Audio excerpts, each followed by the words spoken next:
So my name is Becky Baxter. I'm actually a speech and language therapist is my official training, if you like. But one of the roles that I've had is supporting schools, going into schools, supporting school staff, supporting children with Down syndrome across the curriculum. We're going to talk a little bit about that tonight. I was also thinking today, long time ago, I used to be a teaching assistant working in a school supporting a child with Down syndrome. So I'd like to hopefully think we're going to have some practical ideas and suggestions today. But if you've got any questions, please do pop those in the chat. So this session is looking at effectively supporting the learning strengths and challenges associated with Down syndrome. I'm going to talk a little bit about this particular profile that is associated with Down syndrome and how that might impact on and the ways we may support these pupils. Going to hopefully give you some practical strategies to enable inclusion and learning across the lesson, and share some resources and activities to facilitate interaction and communication with peers, because I think often I think schools are under a lot of pressure to focus very much on the learning, and it can be easy to forget about that interaction with peers, and that social learning is as important, if not more important, than some of that academic side of it. Okay, so talking about this learning profile, we used to think that students with Down syndrome, people with Down syndrome, had what we call a global developmental delay, and we now know that's not the case. There are some things that are more of a challenge than we would predict, and there are some areas of particular strength for our students. Over 80% of children with Down syndrome experience hearing difficulties. Now, that may be a sensory neurohearing loss, which is a constant hearing loss. It's not going to change. It's not going to get better, any better over time. That's more common in children with Down syndrome. But what's particularly significant is what we call fluctuating hearing loss or conductive hearing loss. And that is where you're getting fluid build-up in the ear, and you'll be seeing, I'm hoping, finally now we've got some sunshine and things are starting to warm up. Hopefully some of those noses that you've been seeing for the last however many months are starting to dry up a bit, and that fluid is beginning to clear. But we'll see lots of our children will be experiencing hearing loss and up and down hearing loss. So some days, some weeks, some months worse than others. So we have difficulties with hearing. Children should have their hearing checked regularly, and it's our role really to make sure that they are wearing their hearing aids, and of course that their hearing aids are working.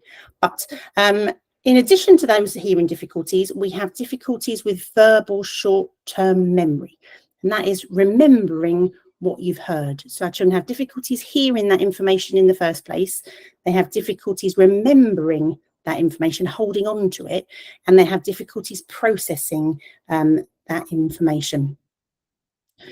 Now, that is really how children learn language. They hear words, they remember the words, they store them in their head, and then they can use them later on. And of course, given that our children find that so incredibly difficult, it's not surprising that we have speech and language difficulties. So when we are talking in the classroom, it may well be that the student doesn't know some of that vocabulary. It's not familiar to them as well.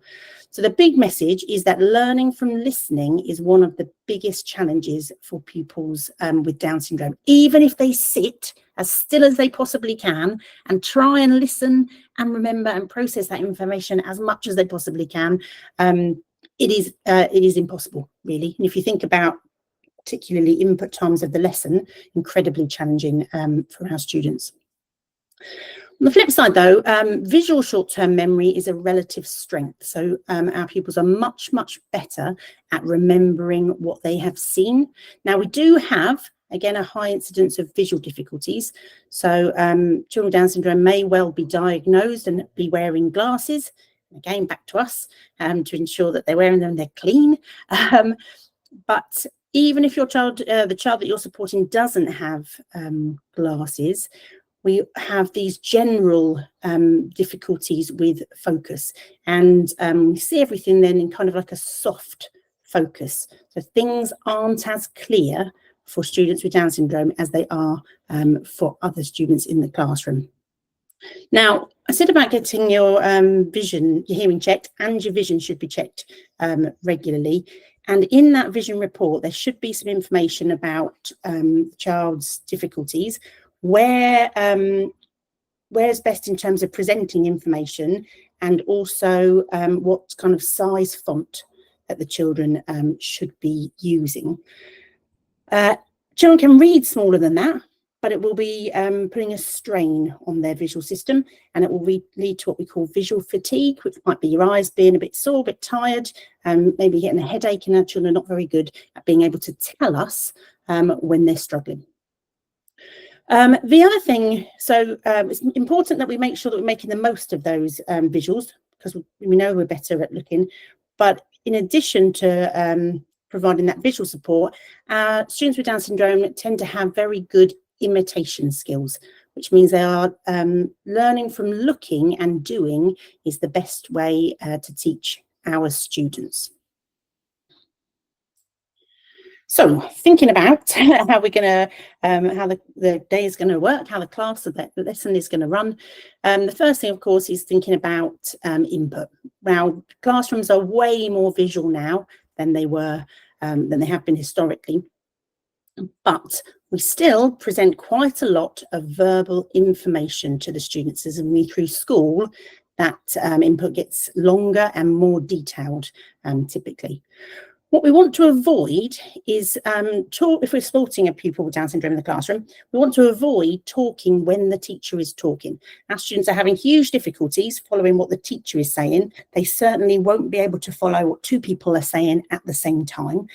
So it's not helpful to try and teach and talk when the teacher is also talking. The other thing is to say that our students are struggling to get that verbal input. And if you wait until the input's over and then you try to give that information again, it is still going to be incredibly difficult for us to get that information. Still relying on all those things we find tricky. So if you're thinking about a listening time, I would be very keen for each and every time you want to be very clear on what the goal is for that session. Is it that you just want the pupil to sit there and wait? Now, that is a goal in itself, and it is an important one to be able to sit and wait. It's important when it comes to things like assemblies. So there is a role for making sure that you have achieved that skill. Is it that you want to take away some key information? What's the message you want them to leave this input with? And once you've decided that, you need to think about how you're going to ensure that happens, because just listening is not going to achieve that. And I'm going to talk a little bit in just a second. The other thing just to say I've put on there is about considering having some separate input. Now, I'm a big fan of the children being in the class for the majority of the time, and you'll hear about that as we go through.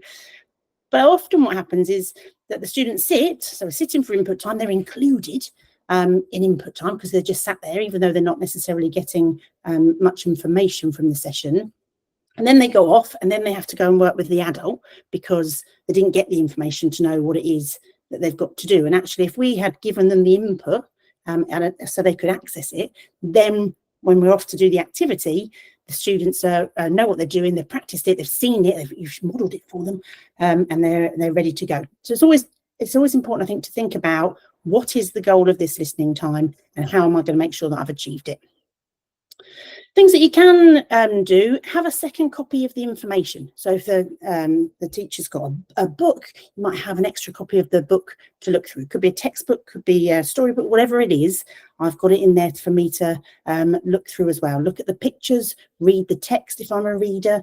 Having the pictures of what the person is talking about. If they're talking about, oh, do you remember yesterday when we were talking about, I don't know, World War II? Well, no, I haven't even followed what you've said, let alone do I remembered yesterday in that topic.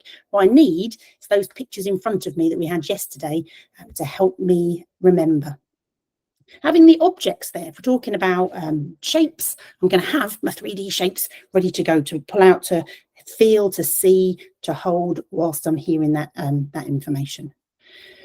Previous work I've mentioned, having a second copy of the PowerPoint. Some students have it on a laptop, but it might be just that you've printed off key information. It might be simplified, so it's just the key bits that I need to take with me or in front of me. I'm going to read those as we go. So when I leave this input, I'm ready. I know what we're talking about. I've got some of that key vocabulary going along. The other thing that can be helpful if you're trying to support a child when that input is going on is I can't go anywhere without without a whiteboard. So having a whiteboard there to either write down the key words if your child is a reader, or to draw some quick pictures. So the child is now looking and they're going, oh yeah, I can see what it is I'm missing in terms of this verbal information. And if you know what your topic's going to be about, giving the student a sheet with some either pictures of that vocabulary or the written words there, so they can look down, tick them off every time the teacher says them. Then I know I'm going to leave this input with this key vocabulary in my mind. This is what I'm taking back to my desk. This is what I'm now going to do some work about. And as the students get older, so obviously for the little ones, and the adult's going to be doing that writing alongside without having to necessarily talk now. As the student gets a bit older and their writing is developing, then they can be copying the adult. So you go, oh, heard that word, I'll tick it off, I'm going to write it down. And you're starting to teach them to do their own kind of note taking, listening out for those keywords. Heard that, tick it off, write it down, make a note, that sounded important. You might even have your teacher telling you, oh, that's a keyword. Did you catch that one? And you can come back at the end. How many times did I say blah, blah? Oh, put it down here. We just count up.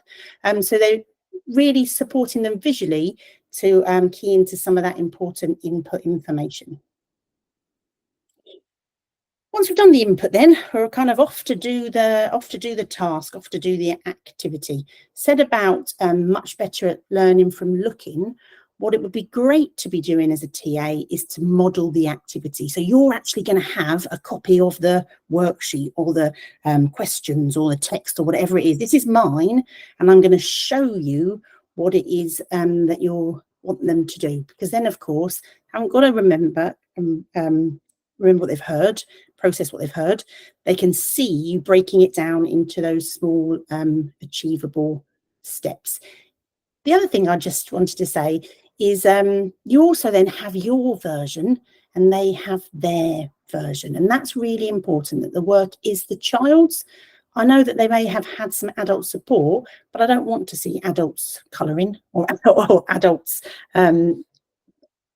My favourite one was I went to a school a long time ago now, and the children had been making clay pots. I think it's to do with Romans. But the child that I'd gone to see had the only clay pot that had a what really looked like a handle and a pour. It was a jug, a handle and a pouring spout. And I thought, there is no way that my student has done that themselves. We don't want that. We don't want examples of the work that the TA has done. We want examples of the work that the child has done. And if you're a parent, I don't want Mrs. Smith's jug on the shelf. I want my child's version. So anytime you can model what it is you want the child to do, that is your best kind of strategy. The other thing to think about is who's surrounding the people. Who are the other children you've got sat around them? And ideally, we want to be surrounded by those good models of whatever it is we're supposed to be doing. So on the table, if we're doing clay pots, I've got 5 people to watch how to do a clay pot. If we're doing writing, I can see 5 children sat doing some writing. Doing numbers, I can see them doing numbers, because I'm going to be watching them and I'm going to be getting ideas from them. And you can support what they're doing. Oh, that's a good idea. Look how they're doing theirs. Really get them to use that visual learning strength we know that they have. So I've got them there. Back to our visuals again. You're going to have the objects, you're going to have the pictures, you're going to have the words, you're going to have the signs. You want all of that information visually as much as you possibly can. Look back at your previous examples of work. Oh, we're going to be doing some adding. Do you remember adding? Well, I'm not following what you said, but we look back in the book. There we go. I can see what I did last lesson. I remember visually now how we went about that, and I'm ready to go on to the next one. The other thing I really like, and I keep trying to push as much as possible, I think I've seen it once when I've been out to school, is to use video.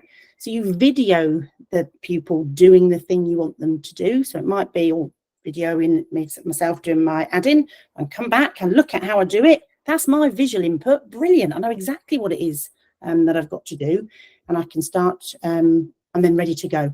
Or videoing the teacher input. I've got my iPad. I'm going to video the teacher doing the science experiment or the cooking instructions. So when I go back to my desk, I can press play, I can watch bits, I can pause it, and I've got that that visual input there. Make sure that those visuals are clear and bold. We've all done it, I know we have, where you print out pictures and they come out, or worksheets, and they come out a bit grey, a bit grainy, a bit stripy. They're no good. We won't be able to see those, unfortunately. They need to go straight in the bin. We need to make sure that they are really clear. In terms of font size, the recommendation is no smaller than 20 font size, which is quite big, really. Now, if you're in the infants, you're probably going to be using bigger than that anyway. But as you move through school, it gets smaller and smaller and smaller and smaller. Then when you're in secondary school, it's really very tiny, too small for our students. It's going to lead to that visual fatigue I said about. So I want to make sure that things are really clear, things are big, things are bold. The other thing just to mention on there is ruled lines in books, those faint lines. If you've got a child who writes really big or writes slanty, chances are they can't see the line. They don't know which one they're supposed to be writing on. So I want to make sure that that's really clear, really bold. A black biro or felt pen over there, so I can clearly see it. Well, the other thing I'm just going to have to say now, which I wasn't necessarily in my plan, but in terms of being able to see clearly when they're writing, it can be useful to work in pen. So the child uses a pen rather than a pencil, because for a pencil, you have to push really quite hard to make a dark line. And going back to those faint lines, if I've made a faint pencil mark, chances are I might not be able to see it. So in terms of writing, I can't see when my letter started, let alone where it's going to go, where it's going to join up. So think about using pens if you think that's an issue. And then when you can, trying to have kind of an uncluttered workspace. Now, I know I've said a lot about using visuals, using pictures, using objects. Do want those to be around, but sometimes when I go into schools, there's quite a lot piled up and a box of things on the child's desk, and that additional visual distraction can be a bit too much. So if we can limit that as much as possible, that would be brilliant. So thinking about our task, how is it going to go?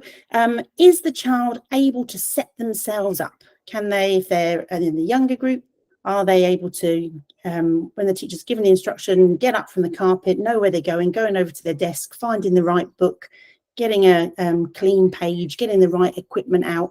If it's as they get a bit older, are they able to manage their bags? They've packed their bag, they can find the right things in it. Do they know the name of the equipment? Do they know what it is they're going to need? Probably we're going to need our visuals. Want some clear instructions for the child, breaking tasks down into smaller chunks. So we might be in this lesson for 40 minutes, might be doing this activity for 20 minutes, but for me it might look like 5 different jobs. And the example on the right there is just an example of kind of visual information in terms of getting the child to set themselves up. So I go over to my desk and I can see it says there, find a blank page. Brilliant. I can do that, tick it off. Write the date and the title. Yep, I can do that, tick it off. Hand out glue to the table. Oh, nice little bit of responsibility there. And then stick in the sheet, and then I'm going to put my hand up. That's obviously for a reader. For a younger child, you may well have a picture of the equipment they need to get out on their desk. There's your maths, so there's your maths book. There's a picture of your equipment. There's a number line. There's a pencil. Go back. I go to my desk. I can see what I need to get, and then I can put my hands up ready. We really need to have, so we're set up, ready to go. We really need to have a very clear learning objective. What is it that the child is supposed to do or achieve in this lesson? Now, ideally, that is going to have come from the teacher. It's going to be ready to go. It's going to be handed out to the child. I know in reality that doesn't always happen, but if you go tomorrow and say, oh, I went on this course, they're saying must have this in place. And you would be amazed by, maybe not, but I'm amazed by the amount of times I go into schools and I see in the child's book learning objectives with the class objective, in no way suitable for my student, and it's not what they've done. So we don't want that in there. We want really clear, this is what it is I need to help this student to achieve within this lesson. And within that learning objective or objectives for the lesson, I would be expecting to see some of what the child's targets are. They should be within that differentiated plan, and I should talk a little bit more about that and target setting in just a second. And then the other bit about my task, independent work. What is the child able to do on their own? So is it that adult support is going to step in first, going to show you the activity, I'm going to model what it is you've got to do, I'm going to do the first few questions with you maybe, and then I'm going to, once you know what you're doing, I'm going to step back and let you carry on your own for a little while. It might be that independent work is at the beginning of the activity. If you think, before I get tired, I'm going to give you the least support possible, I'm going to give you a picture, and we've got your key vocabulary words. Can you write some sentences about that? Can you answer some questions about that? So they might start the activity on their own, and then they can ask for some help, or you can step in and offer some help as they move through. The other thing that you might do, if you think, oh, crikey, we're nowhere near any independent work at the moment, think about some familiar independent tasks, so things that the child can do that you can leave them to be working on in part of the lesson. So it might be that, let's say, we're in maths, we've done some of our worksheet questions, and it turns out I can't leave you to continue on your own, or I can, but they're all going to be wrong. That really says this activity is too hard for you at the moment. So what I'm going to do is I'm going to get out an activity that I know you can do. So I've done that bit, right, I'm on to an independent task. You are going to fill in some missing numbers on the number line. Got some numbers missing, can you fill those in? I know that that's a task that you can do. You might go, I've done a bit of writing, not going to be able to do any writing on your own at the moment, but you can stick in some words to build a sentence, or you can do a drawing of whatever it's supposed to be, or colour this picture in. So there's some things that I know are your independent tasks that you can do, and I'm going to let you get on with those.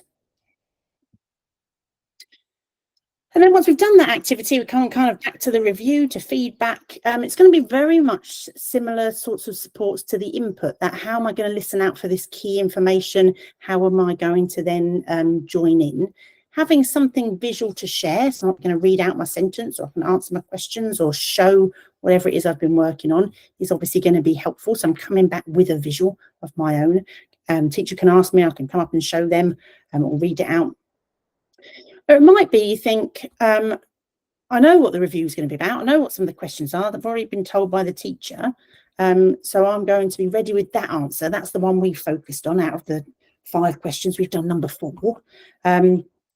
And then when it gets to that question, you've got a little kind of system with the teacher, which kind of says, oh, we're ready for that one. Ask us that one. Or equally, assistant goes, no, not that one. I haven't got anything to add on that one. The other thing I've put on there is, at the end of the lesson, we really want to record what's been achieved, how it kind of went. So we want to feed back to the teacher. Now, you may well be meeting with the teacher, you may well be discussing with the teacher, or just at the end of lessons, just kind of have a quick 2-minute catch up. But it's really important that we make sure we are giving that feedback to the teacher, so they know, actually, was that achieved, or do we need to revisit? Do we need more practice? So I would be suggesting we record in the children's books or on their work the amount of support that they've had and the type of support that they have. How have they completed this piece of writing? What resources or strategies were used?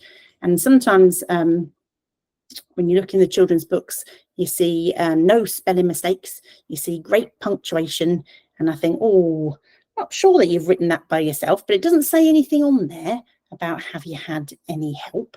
And of course, if you have, and then I'll pass this on to the teacher in the next year, they're going to look in your book and go, oh, wow, look, they can do great writing of paragraphs without any help or assistance. And look, spelling's brilliant. So we really need to make sure that we were documenting that kind of information and marking down what was independent. And that's really important to see just what the child has achieved without any help. We did the first 5 questions together.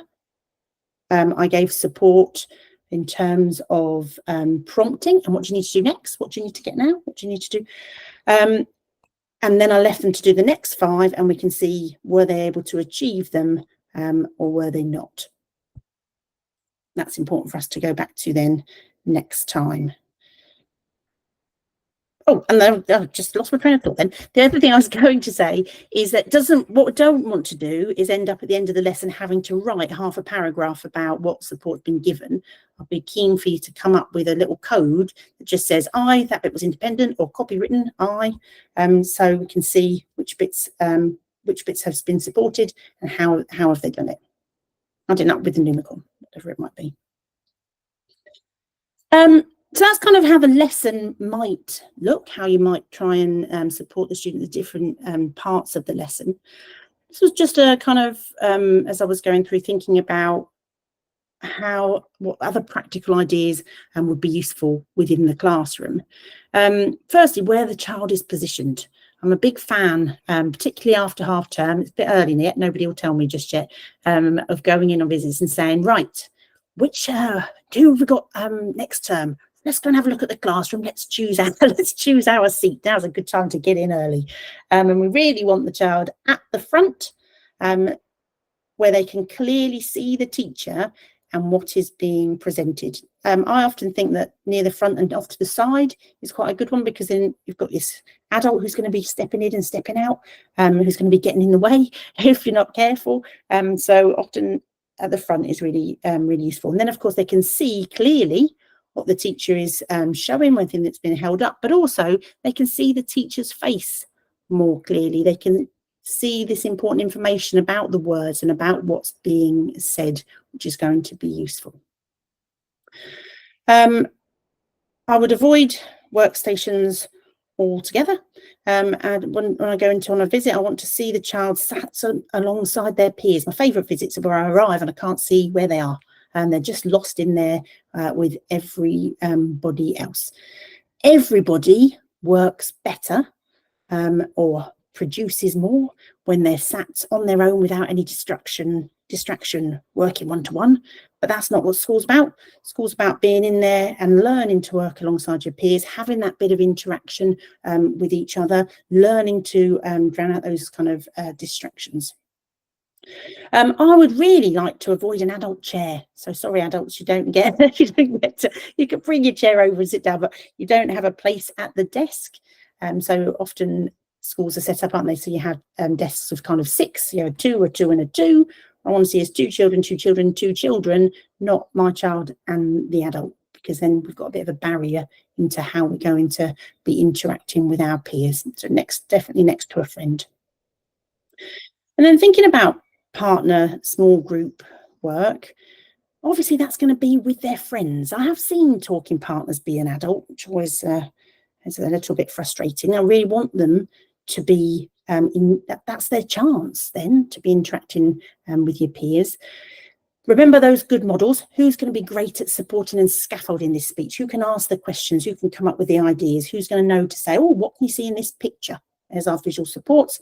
Got something to look at, to talk about when I'm talking to my friend. Making sure everybody knows what their role is. So it might be, if you've got a child who is not bad at writing, you might say, oh, they're going to write the ideas on the whiteboard. You talk about your ideas, they're going to write them down. They might need your help with the spelling. So you've given the partner a clear role. I was in a school not that long ago, and they were sorting vertebrates and invertebrates, and I said, "Oh, come with me, teaching assistant." This student's job is going to be to put them in the right ring, in the right circle. So then step back and we'll turn to have a look what's going on. And I hadn't been very clear because the other students were trying to were giving him the job of deciding whether they were vertebrate or invertebrate. Like, oh, hang on, no, you're going to help. You're going to do the deciding, talk about it, but then his job is to put it in the right one. Backbone, no backbone. And at those sorts of times, I'll be really thinking: is the adult needed? If you've chosen your peers well, I'm hoping now we're starting to be able to step back from that peer and group work. Okay, so thinking about targets, I said I would come back to these targets. I'm actually doing a session on Wednesday evening on Twinkl, mainly aimed at teachers, but education, anybody who wants to come along.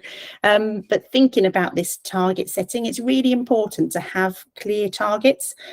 You're going to be working on loads of things throughout the day. So I'm a big fan of measuring that progress that you're making, because you won't be working on so much. I'll be looking for literacy and numeracy targets, so I know what my target is, what we're trying to get into every lesson. What's the subject or topic specific information that we're going to learn, what we're learning in science or geography or wherever it might be. Targets around independence, targets around that social interaction. I'm going to talk about those in a little bit more detail. And then, of course, you may have other targets from external professionals like speech and language therapist or OT or physio. What we know is our students need more repetition, and once they've achieved something, we need to be regularly reviewing that. Otherwise, we won't remember it. We'll be working on something else and we'll start to forget it, just like all of us, really. And in order to get that high level of repetition and that regular review, really want to be bringing those targets into our differentiated activities. You might think, oh, we're doing the topic of Florence Nightingale. Oh, I know my target is for you to be able to remember and have a go at writing a sentence independently. I can do that about just about any topic that is going to come up. But I know we're going to get lots of repetition to achieve that target if I bring it in all of the time. Sometimes some of the targets get worked on not within the lesson, and then of course there's a credible demand on staff as to when you're going to fit those in, because you've got the lesson, done the learning, we're always a bit knackered, and then you want us to do more work and more learning. So really you want that to be happening within the classroom. And keeping a record. And I would do that kind of every time you do it. So you think, oh, there's my sentence. If you've done your learning objective, one of my learning objectives was to be able to, whatever it might be, write the sentence. I can write first sentence with support, second sentence independent.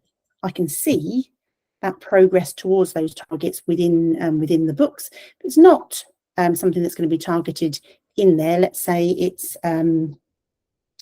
targeting phonics. We're doing, can you learn your letter sounds, whether it be whatever the sounds might be, letter sounds, digraphs, trigraphs. I've got the list of the ones I'm working on, and I'm just going to tick those off. When we get 5 minutes, I run through them, and I'm just going to tick those off. So we see over the space of 2 weeks, how many did we get right? Monday, Tuesday, Wednesday, Thursday. Are we seeing that increase in that improvement? Okay, too much individualized teaching in a one-to-one setting can reduce exposure to age-appropriate models of behaviour, language and opportunities for pupil-to-pupil interaction. I've already said about not sitting like one of the peers alongside our pupil. As soon as an adult sits on that table, it changes that interaction for everybody. So it's important that we're very aware of that. Can also lead to a bit of social exclusion and feeling different. I've always got this adult with me. I'm a bit different to everybody else. They're always there. They're always talking to me. They're always telling me what to do, and I don't get enough chance to talk to my friends. And it can make it really difficult for staff, both the teacher and the teaching assistant. Does the teacher see the child and step in enough with the child to see where they are and where they are in terms of their progress and how they're getting on. And again, for teaching assistants, can be really almost the teacher loses the lead of what's going on, because the teaching assistant again starts to know the child better. They start to know where they are. They start to know what they're doing on the targets, and before you know it, started to be a bit of a separation in terms of who's leading the teaching. The other thing is it's incredibly demanding. If you think about our pupils and their difficulties with this hearing, verbal short-term memory, processing that information, if you've got somebody keep talking to you, at you, pointing out what you've got to do next all the time, it's incredibly demanding for our pupils. And often when I go to schools, they say, oh, they're incredibly tired in the afternoon. Well, if you think about what their morning's been like, I'm not surprised. And similarly for teaching assistants, I'm pretty sure at the end of the day, they're exhausted, you're all exhausted as well from that kind of high level of got to keep you on task all the time, which is where it's important to have some of that independence going on. There's just some guidance that I thought I would share from the Education Endowment Foundation. And you can see there, recommendation is to avoid prioritising task completion. Does it matter if they haven't finished, if they've learnt more in terms of the doing and that process? I think there's incredible pressure on teaching assistants to feel like we have to have completed what everybody else has done. And that means I'm going to provide loads of support because you need it to do what everybody else has done. But actually, the student hasn't learnt very much for themselves. Avoid not allowing pupils enough thinking and response time. Talked about the difficulties with listening. We need more time in terms of thinking and responding. Stereo teaching, I've mentioned, not helpful for our students in particular. High use of closed questions, so the child just giving single answers. Do you want to write blah or blah? What's the answer? For and over prompting and spoon feeding. So really getting the children to think for themselves. And students with Down syndrome are often great at getting adults to do the work for them. If you can get somebody else to do it, why would I do it myself? That's kind of their social strength. So can quite often encourage that over helping. What it does say though is to encourage providing the right amount of support at the right time. Talked a little bit about when that might be.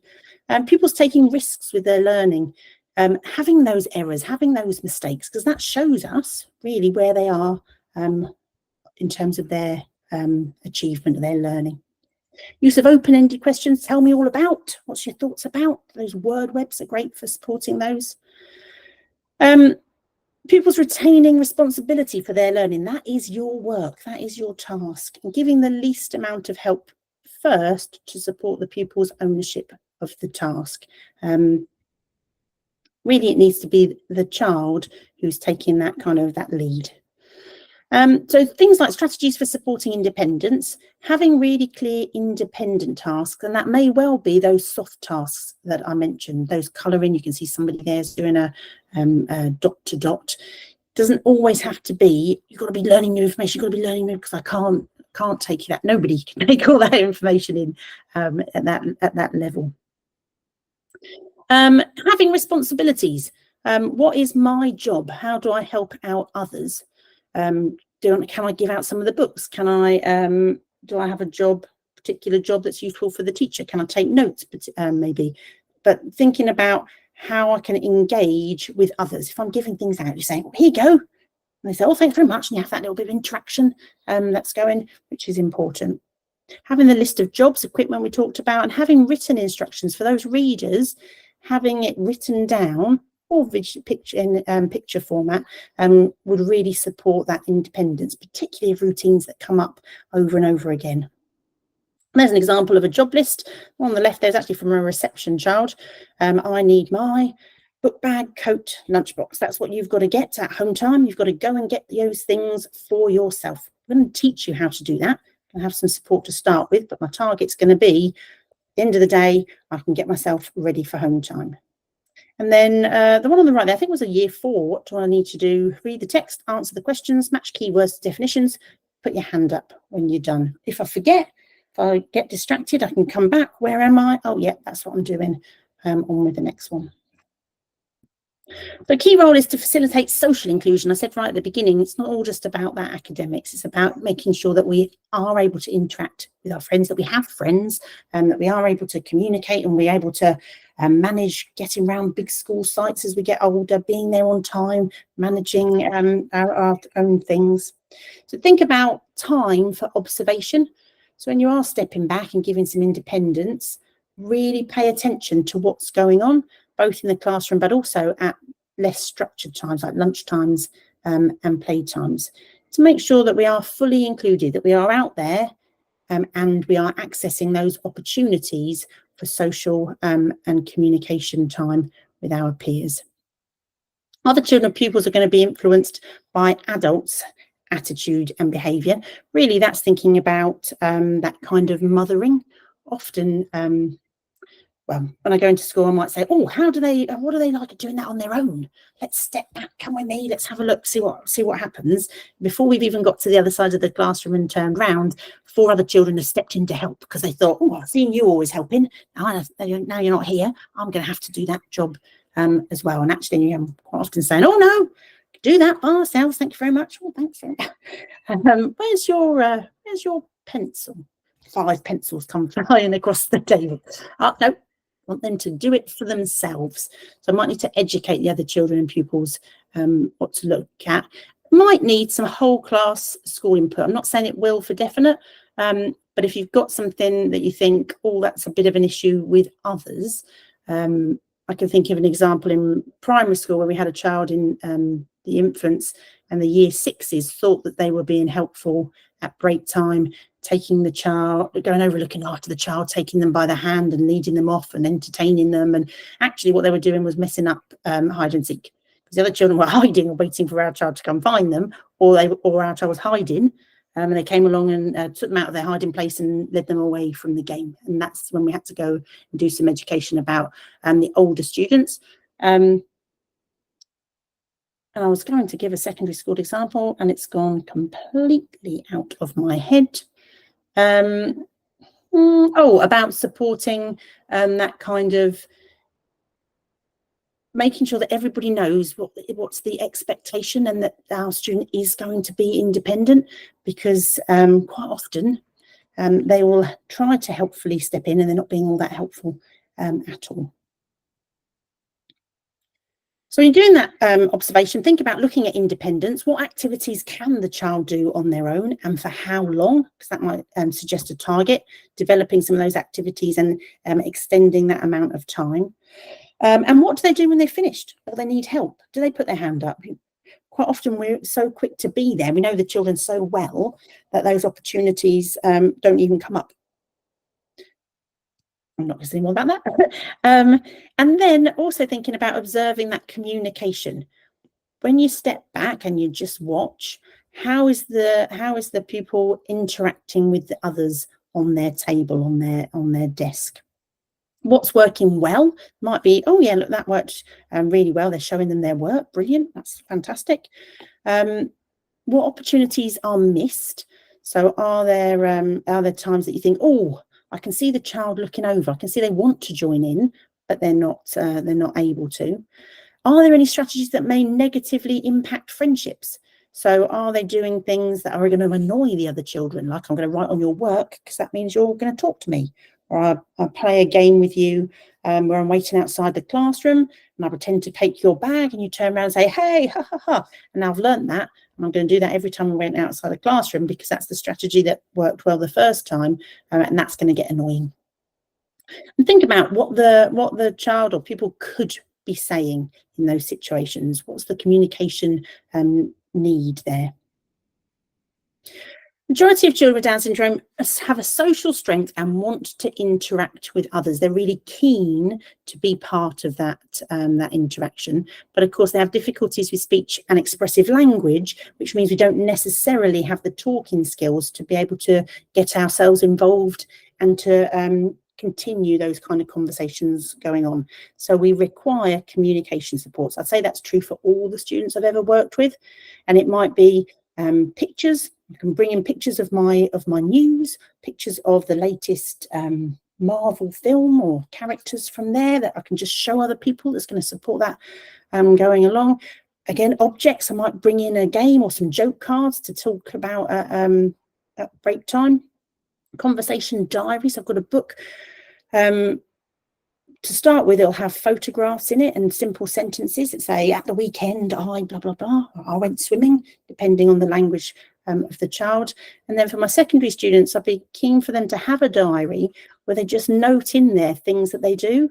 So, Saturday night, watched Britain's Got Talent. Did you see the whatever, whoever was on it? Think about teaching useful speech and language skills, so that help, no, stop. How do I tell my friends I don't want them to do that anymore? How do I ask for a turn? How emotions, can I say I'm frustrated, feeling a bit nervous, a bit worried? How do I say, can I play? What are you playing? Will you share? How to initiate play and interactions. What did you do at the weekend? Are you going to football club tonight? Any of those you think, oh, if only we could ask those questions, that would open up a whole world of conversation. Whatever everybody else is interested in, that's what we want our student to know about, so they can be involved in that. And then, of course, whatever we choose in terms of our communication supports, we might need to teach the other children to say, oh, what have you got in your diary? Any exciting news? Because they know that they've got a diary that they take with them. And some examples. There's an example there of a vocabulary board, just the child was doing space, so they have that on the desk and they can point to that, and the other children can point to that, can talk about that. The bottom right-hand corner is an example of that conversation diary. I'm playing football, I'm counting. And then the middle one is an older child's kind of communication diary. My favourite team is, I look them up, even if I didn't watch it. I might look up what the score is because I know my friends like football. Who's your favourite team? Did they win at the weekend? I've got some questions then to ask different people this week. And then thinking about bringing in supports for social times, those break times, lunch times, transition between lessons, if they're not travelling in on the bus, those are perfect opportunities for that interaction. But they often are really difficult for our students, more difficult than being in the lesson because of the lack of structure. So I want to bring in opportunities that don't rely on language. So it might be clubs, games, activities where there's some equipment, might have some instructions so the students know exactly what it is that they are expected to do, and you might have your communication supports in there. So you've got an example there, that fruit salad game where everybody's given a fruit, and all, you say orange, all the people with the oranges run around the outside. We've got some cards for that because I need to remember what fruit I am. Got that that memory support there. Do you want to play? Sentence strip. Choose what is want to play. Some examples on there of what you could do with the art box when it goes out, noughts and crosses, hangman, those sorts of things. And I've just put on there about play leaders. Often, particularly at primary school in year 5, year 6, you may have some play leaders who support younger children in the school. They might be really great at supporting some of our students at some of those more social times. They need to know what their aim is. It's not that they're just going to play, but they're going to facilitate play with other children in my class. And equally, when our students get up to years 5 and 6, then that could be a really good job for them, working with a peer to support some of those younger games. So just put on there, successful inclusion, what does it look like? This comes from Down Syndrome International. They produced some guidelines for around education for people with Down syndrome. In all school settings, learners with Down syndrome should be placed in mainstream class. The least restrictive environment means that the student is removed from that setting as infrequently as possible. So really, they're in the classroom, the learning's led by the teacher with additional support as and when needed, and they're really working with their peers. Okay, so I've just put on there, successful inclusion relies on a whole team, when and how you share and meet, particularly as you move through school, that planning time, that knowing what the lesson's going to be about, getting those resources is really crucial. Ensure clear targets to support differentiation and demonstrate progress. Consider how much time your pupil spends without adult support sat alongside. Prioritise that independence. And I would say on pretty much 99.9% of school visits that I go on, I'm giving that message about independence, step back more, can they do this on their own more, trying to get that independence. And spend some time observing communication and interaction with peers. Think about identifying some of those targets, because those communication supports are so crucial.